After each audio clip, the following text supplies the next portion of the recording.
الحمدللہ رب العالمین والصلاة والسلام علی رسولہ الامین وعلی آلہ واصحابہ اجمعین، اما بعد۔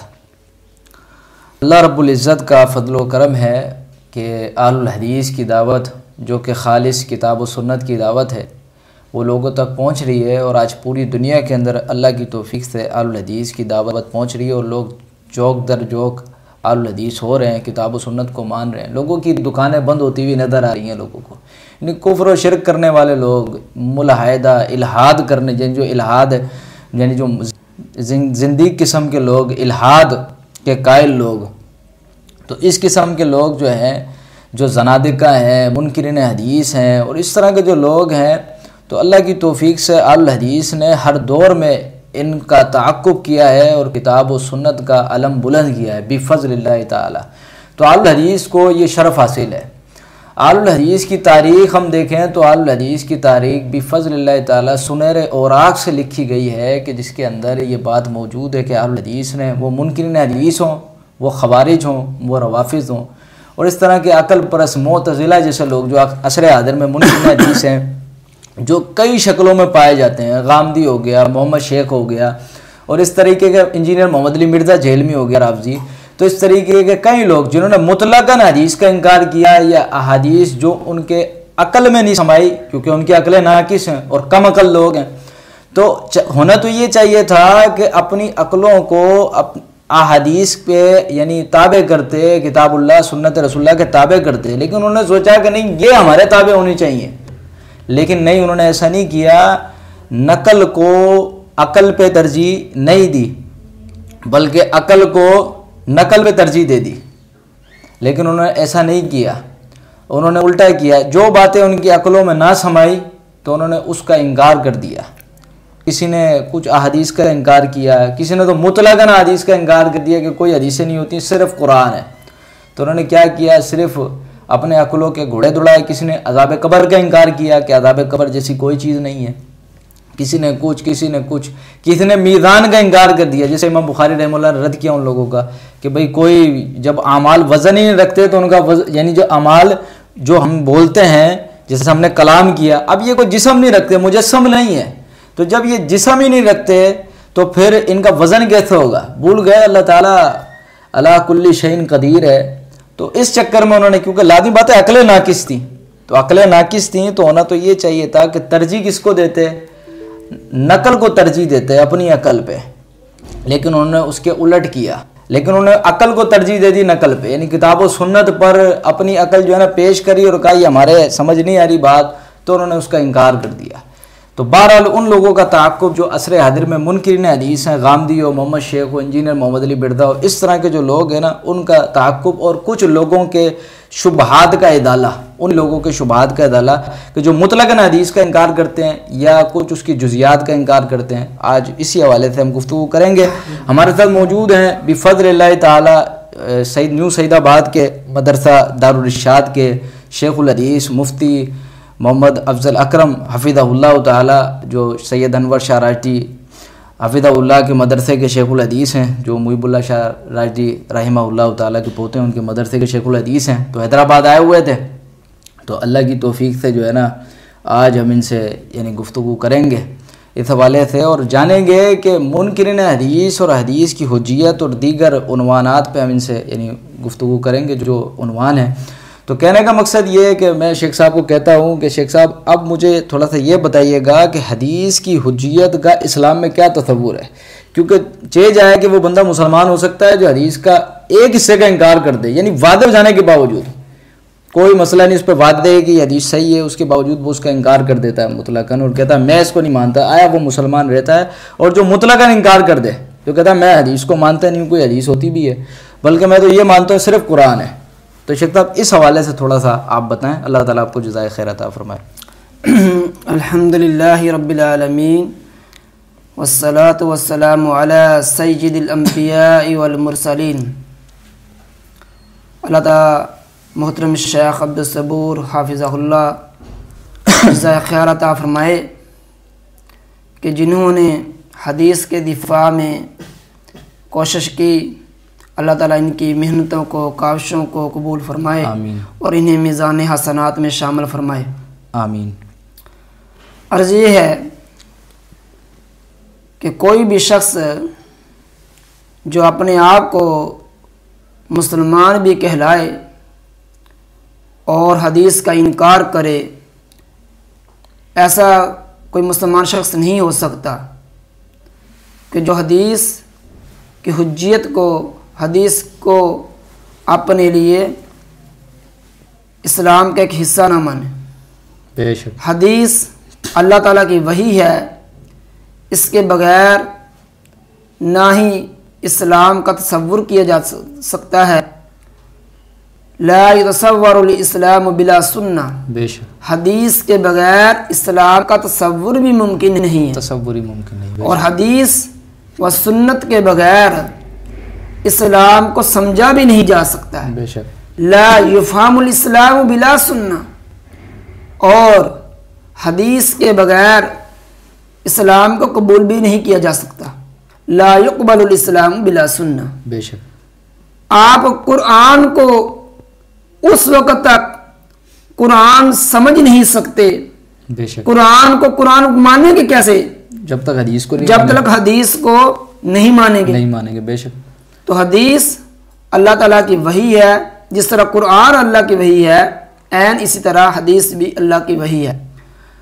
تو قرآن و حدیث سے حدیث کی اہمیت و حجیت، مقام و مرتبہ واضح ہے۔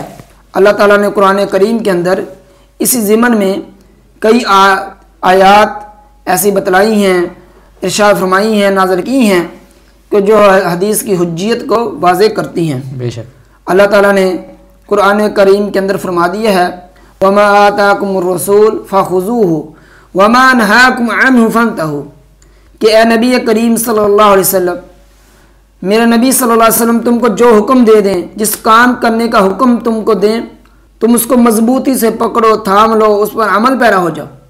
اور میرا رسول صلی اللہ علیہ وسلم تم کو جس چیز سے روک دے، منع کر دے، اس سے تم باز آ جاؤ۔ اب اس آیت کریمہ کو ہم کیسے سمجھیں گے؟ بے شک جب تک رسول اللہ صلی اللہ علیہ وسلم کو ہم اپنے لیے آئیڈیل نمونہ نہیں مانیں گے، بے شک آپ صلی اللہ علیہ وسلم کے اوامر و نواہی کو قبول نہیں کریں گے، آپ صلی اللہ علیہ وسلم کی جو باتیں ہیں، ارشادات ہیں، آپ کے جو اوامر ہیں انہیں قبول نہیں کریں گے، تب تک ہم قرآن پر بھی عمل پیرا نہیں ہو سکتے۔ اس طرح اللہ تعالیٰ نے فرمایا ہے قُلْ إِن كُنتُمْ تُحِبُّونَ اللَّهَ فَاتَّبِعُونِي، کہ اللہ کے نبی صلی اللہ علیہ وسلم کو کہا جا رہا ہے اے نبی کریم صلی اللہ علیہ وسلم فرما دیجئے کہ اگر تم اللہ تعالیٰ سے محبت رکھتے ہو، اللہ تعالیٰ کی محبت حاصل کرنا چاہتے ہو، تو پھر فَاتَّبِعُونِي، میری اتباع کرو۔ تو نبی کریم صلی اللہ علیہ وسلم کی اتباع کس کام میں کریں؟ جب حدیث کو حجت مانیں گے، حدیث کو قبول کریں گے، حدیث پر عمل پیرا ہوں گے، تبھی اللہ کے نبی صلی اللہ علیہ وسلم کی اتباع کریں گے۔ لَقَدْ كَانَ لَكُمْ فِي رَسُولِ اللَّهِ أُسْوَةٌ حَسَنَةٌ، اللہ تعالیٰ نے فرما دیا ہے کہ میرا رسول صلی اللہ علیہ وسلم تمہارے لیے اسوہ حسن ہے، یہ آئیڈیل ہے، یہ تمہارے لیے نمونہ ہے۔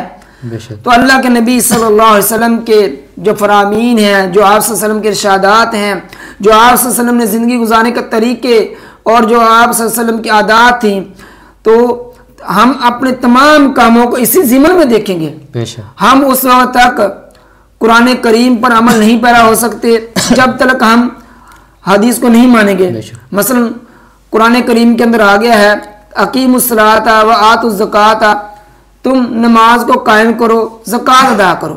کیسے اب نماز کو کس طرح قائم کیا جائے، زکوٰۃ کو کس طرح ادا کیا جائے، کتنا حصہ دیا جائے، کون سا نصاب ہو، یہ تمام کی تمام چیزیں ہمیں حدیث رسول صلی اللہ علیہ وسلم سے ملیں گی۔ تو معلوم ہوا کہ لا یفہم الاسلام بلا سنہ، حدیث کے بغیر تو سنت کے بغیر، حدیث کے بغیر قرآن اور اسلام نہیں سمجھ آتا۔ نہیں سمجھ آتا۔ تو اسلام کی بنیاد دو ہی چیزوں پر ہے، کتاب اللہ، حدیث رسول صلی اللہ علیہ وسلم۔ ایسے شخص کا شیخ صاحب کیا حکم ہے کہ جو شخص مطلقاً انکار کر دے، یا تو اس کی کچھ جزیات کا انکار کر دے، کسی ٹکڑے کا انکار کر دے کہ میں نہیں مانتا اس کو؟ جیسے ہمارے معاشرے میں کئی لوگ ایسے ہیں نا جی جی تو وہ بولتا ہے ہماری عقل نہیں مانی. جیسے کہ منکرین حدیث میں ایک ہے عثمانی ٹولہ, کیپٹن مسعود الدین عثمانی کے مقلدین, وہ کہتے ہیں بھائی عذاب قبر اس قبر میں نہیں ہوتا, مانتے نہیں, ہماری عقل نہیں مانتی ہے. صحیح ہے نا. تو وہ یعنی انہوں نے حدیث کا انکار کیا, عقل کو اپنا پیشوا بنا لیا, امام بنا لیا, عقل کو اپنا امام بنایا, اور نقل کو نعوذ باللہ من ذالک انہوں نے ردی کی ٹوکری میں ڈال دیا. تو ایسے لوگ جنہوں نے احادیث کا انکار کیا, جیسے میں نے عرض کی تھی بات کی, جیسے آپ نے بھی عرض کی کہ اس طرح کے لوگ آج بھی اسی دور میں موجود ہیں جو مطلقاً اور کچھ جزیات کا انکار کر دیتے ہیں. جی جی جیسے میں نے عرض کی تھی بات محمد شیخ ہو گیا, انجینئر محمد علی مردا غامدی اور دیگر اس طرح کے لوگ. تو شیخ صاحب یہ میری بات عرض کرنے کا مقصد تھا کہ ان لوگوں کا حکم کیا ہے. کوئی کہتا ہے کہ میں اللہ کی وحی ہے نا, یہ وہ کہتا ہے میں اللہ کی اس وحی کو نہیں مانتا, میں نہیں مانتا کہ اس قبر میں عذاب ہوتا ہے, میں بخاری کی حدیث کو نہیں مانتا. صحیح ہے نا. میں نہیں مانتا کہ عذاب قبر حق ہے, بخاری کی حدیث ہے, میں نہیں مانتا اس چیز کو. یا وہ کہتا ہے کہ نہیں, یا تو اس کی کوئی تعویل کرتا ہے یا کسی ٹکڑے کا انکار کر دیتا ہے. تو ایسے شخص کا حکم کیا ہے شریعت کے اندر, تو وہ آپ بتائیں. میں نے پہلے بھی عرض کی ہے کہ کوئی مسلمان ایسا نہیں ہے کہ جو اپنے آپ کو مسلمان بھی کہلائے اور حدیث کا انکار کرے, چاہے وہ حدیث کا مطلقاً انکار کرے یا حدیث کا جزن انکار کرے, بعض جزئیات کا انکار کر دے. تو پہلے جس طرح کئی فرقے ایسے ظہور آئے کہ جنہوں نے حدیث کو اپنے عقل کی بنا پر سمجھا اور انہوں نے کہہ دیا کہ ہماری عقل اس کو نہیں مانتی اور حدیث کا انکار کر دیا. کسی نے کہا کہ صحابہ کرام اس کا راوی حدیث کا وہ غیر فقیہ ہے, اس لیے انہوں نے انکار کر دیا. کبھی حدیث کو انکار کرنے کے لیے انہوں نے کہا کہ یہ خبر واحد ہے, اس کا اور کوئی ساتھی نہیں ہے, اس کو بیان کرنے والا صرف ایک ہی راوی ہے, اس لیے بھی انہوں نے انکار کر دیا. یہ تو ان کے یعنی کہ ایسے ہتھ کنڈے ہیں کہ جس کی وجہ سے وہ حدیث کو ماننا نہیں چاہتے. تو ایسے لوگوں گمراہ لوگ ہیں. پہلے جس طرح معتزلہ, خوارج اور شیعہ حضرات کہ جنہوں نے حدیث کا انکار کیا ہے, اور بھی کئی ایک فرقے ایسے ہیں قدریہ, جبریہ, بالکل, کہ جنہوں نے حدیث کو اپنی عقل کی بنا پر سمجھنے کی کوشش کی. تو حدیث عقل کا نام نہیں ہے, اسلام عقل کا نام نہیں ہے, بلکہ آپ نے وہ جیسے کہ حدیث میں پڑھا ہے کہ اگر حدیث یہ اسلام عقل کا نام ہوتا تو پھر جو جرابوں کا, موزوں کا جو نیچے والا حصہ ہے اس پر مسح کرنا چاہیے تھا. جی جی. لیکن جب کہ ہمیں مسح کرنے کا حکم اوپر دیا گیا ہے سنن نبی داؤد میں. جی. تو حدیث, اسلام, قرآن عقل کا نام نہیں ہے. تو ایسا ہماری گمراہ ہے, کیونکہ عقل انسان کی کتنا ہی عقل مند ہو اس کی عقل کہیں ناقص ہے. اللہ کا علم کامل ہے. بالکل. تو اگر ہماری عقل میں کوئی بات نہیں آتی, حدیث میں آتا ہے, جیسے معجزات کے منکر ہیں, دہری ہیں قسم کے لوگ موجود ہیں, اللہ تعالیٰ کی ذات کے منکر ہیں, بالکل ٹھیک ہے, منکرین حدیث ہے, کیونکہ الہاد یہیں سے داخل ہوتا ہے. حدیث کا انکار ہوا, قرآن کا انکار ہو گیا, بالکل, قرآن کا انکار ہوا تو پھر اللہ کا انکار ہو گیا, کیونکہ یہ الہاد ہے. جی جی. الہاد, کیونکہ اس طرح ملحد قسم کے لوگ آج موجود ہیں, تو جن کو ہم کہتے ہیں کہ وہ دہری ہیں, نہیں مانتے اللہ تعالیٰ کو. تو بنیاد یہیں سے ہوتی ہے, حدیث کا انکار ہوتا ہے, قرآن کا انکار ہوتا ہے, آخر میں بندہ داریہ ہو جاتا ہے. اور ایسے بہت ساری مثالیں ہیں, لوگ ایسے داریہ ہو کے مر جاتے ہیں, اللہ کی ذات کے منکر ہو جاتے ہیں. بالکل. تو ایسا شخص جو مطلقاً حدیث کا انکار کرتا ہے تو وہ تو مسلمان, اس کو تو تصور ہی نہیں کیا جا سکتا. جیسا کہ آپ نے عرض کی بات کہ کوئی مسلمان ہو حدیث کا انکار کر دے, حدیث کو نہ مانے, تو یہ تو والی بات ہے جیسے آگ اور پانی کی مثال ہے کہ متضاد باتیں ہیں. جی جی. متضاد دن اور رات کی مثال ہے. تو کہنے کا مقصد, اگلا شیخ صاحب یہ سوال تھا کہ کیا کتاب اللہ سے مراد صرف قرآن ہے؟ جیسا کہ وہ ایک ٹولہ ہے نا روافض کا, وہ حدیث کرتاس پیش کرتا ہے کہ سیدنا عمر نے کہا تھا, وہ نبی علیہ السلام نے کہا تھا کاغذ قلم لے آؤ میں تمہیں کچھ لکھ دوں. تو اس پر وہ کہتے ہیں کہ وہ ان کا ایک الگ اعتراض ہے, انشاءاللہ اس پہ نشست کریں گے کبھی حدیث کرتاس پہ. لیکن یہ کہ وہ منکرین حدیث اب انکار حدیث کا کر رہے ہیں اور دلیل حدیث سے پکڑ رہے ہیں. منکرین حدیث اور حدیث سے دلیل پکڑ رہے ہیں. وہ کہتے ہیں سیدنا عمر نے کہا تھا نا کہ حسبنا کتاب اللہ. جی جی. کیا اللہ کے رسول, ہمیں اللہ کی کتاب کافی ہے. تو وہ کہتے ہیں کتاب اللہ سے مراد تو صرف قرآن ہے. سیدنا عمر نے یہاں پہ بات متعین کر دی کہ صرف قرآن مراد ہے. تو ان کی یہ بات کہاں تک درست ہے؟ کیونکہ یہاں تو کہیں بھی قرآن کا تو ذکر نہیں ہے, یہاں تو کتاب اللہ کا ذکر ہے. ان کا حسبنا کتاب اللہ, سیدنا عمر نے یہ کہا تھا حسبنا کتاب اللہ. تو یہ حدیث کرتاس کے حوالے سے تھوڑا سا بتائیں, اور کتاب اللہ سے مراد کیا ہے؟ عرض یہ ہے جی جی کہ کتاب اللہ سے مراد صرف قرآن کریم نہیں ہے. جی جی. بلکہ اس سے مراد قرآن بھی ہے، حدیث بھی ہے۔ جی جی انشاءاللہ اس کی 2 دلیل دیتا ہوں۔ جی پہلی دلیل یہ ہے اللہ کے قرآن سے۔ اللہ تعالیٰ نے اپنے قرآن کریم کے اندر فرمایا ہے کہ ان عدت الشہور عند اللہ 12 شہرا فی کتاب اللہ، کہ حرمت والے مہینے اللہ تعالیٰ کی کتاب میں 4 ہیں۔ فی کتاب اللہ، اللہ تعالیٰ کی کتاب میں حرمت والے مہینے 4 ہیں۔ بے شک۔ اب پورے قرآن کریم کے اندر جی جی حرمت والے جو مہینے ہیں، اب محرم کہاں ہے، ذوالحجہ کہاں ہے، ذوالقعدہ کہاں ہے، یہ کہاں ہے؟ آپ پورا قرآن کریم تلاش کر لیں، ڈھونڈ لیں، جی ورق گردانی کر لیں، آیات کی تلاوت کر لیں، آپ کو حرمت والے مہینے نہیں ملیں گے۔ تو لیکن جب ہم حدیث سے اس کا جواب پوچھیں گے تو ہمیں معلوم ہو جائے گا کہ حرمت والے مہینے کون کون سے ہیں۔ تو معلوم ہوا کہ کتاب اللہ سے مراد صرف قرآن نہیں ہے۔ جی جی دوسری بات یہ ہے کہ حدیث میں آتا ہے نبی کریم صلی اللہ علیہ وسلم کے پاس صحابہ کرام کا ایک گروہ آیا، ایک قافلہ آیا، تو انہوں نے آ کر عرض کی کہ نبی کریم صلی اللہ علیہ وسلم، ایک شخص نے کہا کہ میرا بیٹا، دوسرے شخص کی طرف اس نے اشارہ کیا کہ ان کے ہاں ملازم تھا، تو میرے بیٹے نے اس کی بیوی کے ساتھ زنا کر لیا ہے، صحیح، تو اب آپ ہمارے درمیان میں فیصلہ کیجئے، لیکن ہماری اس کے لیے ایک شرط ہے، جی جی اقضی بیننا بکتاب اللہ، ہماری ایک ہی شرط ہے کہ ہمارے درمیان کتاب اللہ کے مطابق فیصلہ کیجئے۔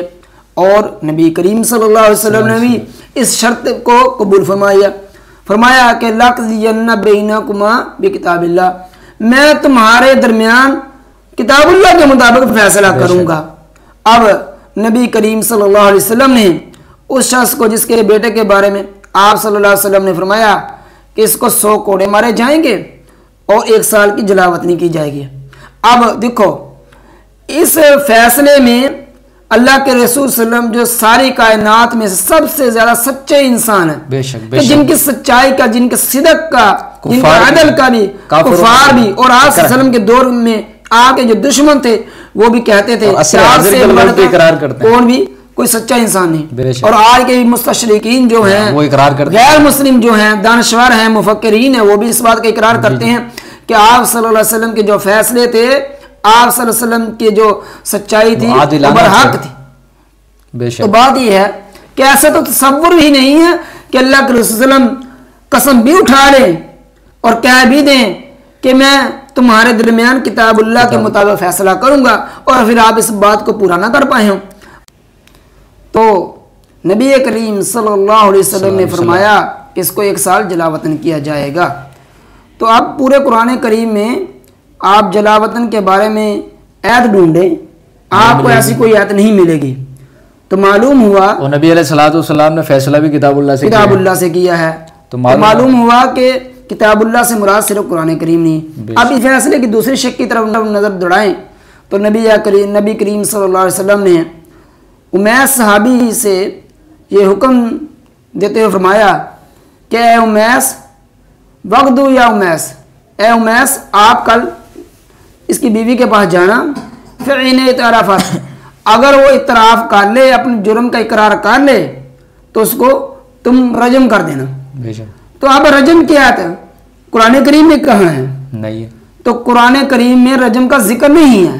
تو معلوم ہوا کہ نبی کریم صلی اللہ علیہ وسلم نے فیصلہ کتاب اللہ کے مطابق کیا ہے، اور کتاب اللہ قرآن اور سنت دونوں کے مجموعے کا نام ہے۔ اور سیدنا عمر نے جو کہا تھا کہ حسبنا کتاب اللہ، تو اس سے نبی علیہ الصلوۃ والسلام کی یہ جو تم دلیل دیتے ہو کہ سیدنا عمر نے کہا تھا کہ یہ حدیث میں ہے یا قرآن کریم میں ہے؟ صحیح بات ہے، یہ حدیث میں ہے۔ آپ حدیث سے ہی اس جملے کو کشید کرتے ہو، اخذ کرتے ہو، اور اس پر تم کہتے ہو کہ یہ سیدنا عمر رضی اللہ تعالیٰ نے کہا تھا۔ تو سیدنا عمر فاروق رضی اللہ تعالیٰ نے کہا تھا کہ ہمارے لیے کتاب اللہ اور قرآن کریم اور حدیث رسول دونوں چیزیں موجود ہیں، لہذا معلوم ہوا کہ وہ قرآن و حدیث کے مطابق اپنے عمل کو سر انجام دیں گے، اور جو حضرت علی رضی اللہ تعالیٰ کے بارے میں ان کا جو مغالطہ ہے، جو انتہائی غلط مغالطہ ہے، اس کا ذکر انشاءاللہ پھر کبھی صحیح۔ یعنی سیدنا عمر کی مراد یہی تھی کہ کتاب اللہ اور سنت رسول اللہ ہمارے پاس موجود ہے، یعنی آپ کی سنت اور اللہ کی کتاب. بالکل. تو شیخ صاحب اگلا سوال یہ ہے کہ یہ منکرین حدیث کہتے ہیں کہ حدیثیں جو ہے نا وہ 300 سال بعد لکھی گئی ہیں, تو اس کی کیا حقیقت ہے؟ تو اختصاراً جو ہے نا اس حوالے سے بتائیں کہ یہ جو کہتے ہیں. اللہ کے نبی صلی اللہ علیہ وسلم نے خطوط لکھوائے اور آپ صلی اللہ علیہ وسلم ان کو روانہ کرتے تھے. ہاں, تو ان خطوط کے بارے میں کیا کہیں گے؟ یہ وہی ہے نا کہ وہ حدیثیں تو ہیں اور کیا ہیں. بالکل. جی. اس طرح سیدہ عائشہ رضی اللہ تعالیٰ عنہ آپ صلی اللہ علیہ وسلم کی ہر ایک ادا کو لکھا کرتی تھی اور نوٹ کیا کرتی تھی. اس طرح سیدنا ابو ہریرہ رضی اللہ تعالیٰ عنہ لکھا کرتے تھے.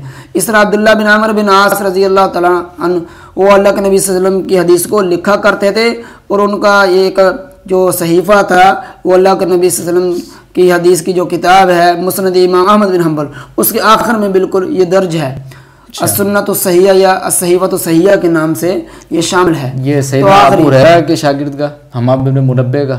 نہیں, یہ دوسرا سیدنا عبداللہ بن عمر بن عاص کا ہے. اس طرح حماد بن منبہ کا تو بعد میں لکھا جانے لگا نا. جی. تو لیکن یہ اللہ کے نبی صلی اللہ علیہ وسلم کے دور میں ہی لکھا جا رہا تھا. اور وہ خطوط تو آج بھی موجود ہیں. بالکل, وہ خطوط بلکہ استنبول کے وہ ابھی بھی میوزیم میں موجود ہیں جو آپ نے مختلف بادشاہوں کو روانہ فرمائے. وہ ساری احادیث ہیں. اگر ان احادیث کا انکار کریں گے, ان کو ضنی قرار دے دیں گے, ان کو اخبار احاد کہہ دیں گے, تو ان کا کیا کریں گے؟ ان خطوط کا جان تو پھر بھی نہیں چھوٹنی حدیث سے. اب رہا بات یہ کہ ان کا جو کہتے ہیں کہ حدیث 300 سال بعد لکھی جانے لگی. جی. آپ کوئی بھی جو کتاب ہے جب لکھنا شروع کرتے ہیں تو ظاہری بات ہے پہلے اس کے مواد کو اکٹھا کیا جاتا ہے, اور اس کو مواد اکٹھا کرنے کے بعد اس کو ترتیب دیا جاتا ہے, پھر ان کو کتابی شکل میں بند کیا جاتا ہے, پھر اس کو پریس میں لے جایا جاتا ہے. اسی طرح اللہ کے نبی صلی اللہ علیہ وسلم کے جو اقوال تھے, جو آپ صلی اللہ علیہ وسلم کی سنتیں تھیں, جو اللہ کے نبی صلی اللہ علیہ وسلم کی عادات تھی, ان تمام چیزوں کو اللہ کے نبی صلی اللہ علیہ وسلم کے دور میں جمع کیا گیا اور لکھا بھی گیا. بلکہ وہ سیدنا علی رضی اللہ تعالیٰ کا جو ایک صحیفہ تھا, حدیث میں موجود ہے کہ انہوں نے کہا کہ میرے پاس یہ ایک صحیفہ ہے جو تلوار کے ایک دستے میں بند ہے. تو کیا وہ اللہ کے نبی صلی اللہ علیہ وسلم کے 300 سال بعد لکھا گیا ہے؟ جی بالکل. تو اللہ کے نبی صلی اللہ علیہ وسلم کی حدیثیں اس وقت سے لکھی گئی ہیں. جی صحیح. تو جزاک اللہ. اچھا, اگلا سوال یہ ہے کہ منکرین حدیث یہ کہتے ہیں کہ قرآن میں صحیح ضعیف کا کوئی مسئلہ نہیں ہے, جبکہ حدیث میں صحیح ضعیف کا مسئلہ ہے. تو اس حوالے سے تھوڑا بتائیں کہ ان کا یہ اعتراض ہے, جبکہ یہ جاہلانہ اعتراض ہے ان کا. بالکل. جی. عرض یہ ہے کہ اللہ تعالیٰ نے قرآن کی حفاظت کا بھی ذمہ لیا ہے, اس طرح حدیث کی حفاظت کا بھی ذمہ لیا ہے. تو اللہ کے نبی صلی اللہ علیہ وسلم کے دور میں جو لوگ تھے وہ صحابہ کرام رضوان اللہ علیہم اجمعین نے جب اسلام کی تبلیغ عام کی تو لوگ دور دراز میں پھیل گئے. اللہ کے نبی صلی اللہ علیہ وسلم کے بعد کچھ ایسے بھی لوگ آنے شروع ہو گئے جو اپنی شہرت کے لیے یا نمود و نمائش کے لیے یا دولت حاصل کرنے کے لیے یا دیگر یعنی کہ بادشاہوں کا یا دیگر لوگوں کا تقرب حاصل کرنے کے لیے وہ حدیث میں اپنی حدیثیں گڑھ لیا کرتے تھے. تو اس حدیث پہ تو کوئی اعتراض نہیں ہونا. اعتراض نہیں, حدیث جو ہے تو وہ صحیح حدیث ہے, اس کا کوئی اعتراض نہیں ہے. جی. باقی حدیث کا تو انکار نہیں کیا جا سکتا نا. میں ایک نمبر چیز مارکیٹ میں آتی ہے 2 نمبر بھی آ جاتی ہے, کیا کوئی 1 نمبر کا انکار کرے گا سرے سے کوئی 1 نمبر چیز؟ 2 نمبر آنے سے مطلب یہ ہے کہ 1 نمبر چیز کی کوئی ویلیو ہے. تو یہ بات ہے. ہارون الرشید خلیفہ کے بارے میں آپ نے سنا ہے. جی. انہوں نے ایک شخص کے بارے میں فیصلہ کیا کہ اس کو سولی پر چڑھا دو. اس نے کہا مجھے جو سولی پر چڑھا دو گے تو آپ کو کیا حاصل ہوگا؟ جو میں نے 6 لاکھ یا 3 لاکھ تقریباً احادیث گڑھی ہوئی ہیں, ایک حدیث صحیح کے ساتھ میں نے اتنی یعنی کہ ضعیف حدیثیں ملائی ہوئی ہیں, ان کا کیا کروں؟ انہوں نے کہا کہ جس دور میں عبداللہ بن مبارک جیسے عظیم محدث موجود ہوں تو وہ ضعیف حدیثوں کو صحیح حدیثوں کو ضعیف حدیثوں سے آٹے کے بال کی طرح نکال لیں گے. جس طرح آٹے سے بال کو نکالا جاتا ہے اس طرح صحیح حدیثوں کو نکال لیں گے. تو یہ محدثین نے اصول و ضوابط بنائے ہیں تاکہ حدیث کے صحیح ہونے کا پتہ چل جائے, معلوم ہو جائے. جی جزاک اللہ. بہت شکریہ شیخ صاحب. انشاءاللہ تعالیٰ بس یہ کہ وقت تھوڑا زیادہ ہو گیا ہے, تو انشاءاللہ پھر کبھی جو ہے نا آپ کا حیدرآباد آنا ہو تو انشاءاللہ تعالیٰ پھر اسی طرح کوئی علمی نشست کریں گے. اللہ رب العزت ہماری ان کوششوں ان کاوشوں کو قبول فرمائے. آمین. وآخر دعوانا الحمد للہ رب العالمین.